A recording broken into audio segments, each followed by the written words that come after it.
Sasa ndugu zangu, na wasihi na nawaombeni kwa moyo wote.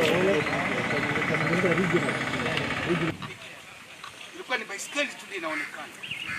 Kwa hivyo ukiendesha metoka mbele kwamba umeingia katika hali na hiyo itakuwa wewe maana kuongoza zote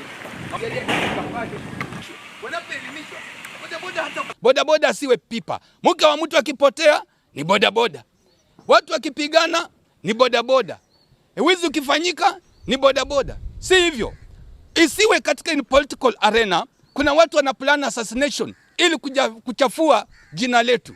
Naomba Minister for Interior tuwe na utaratibu. Wakati bodaboda mnasikia pikipiki imefanya wizi, msiangukie tu bodaboda, mnafanya reg, mnachukua bodaboda mwenye ayuko mwenye kuiba mnaweka pamoja. Hiyo mnatukosea. Sisi tunalisha familia, tuna watoto, tunajielewa kwa hii kazi ya bodaboda.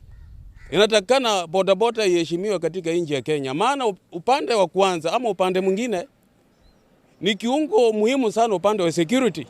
Mr. President, wana bodaboda, they are your backbone.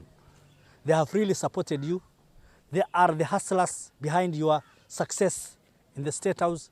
Kindly, tunakusihi Bwana Rais, simama na wana bodaboda na let their work be done easily and softly so that they can diligently earn their living.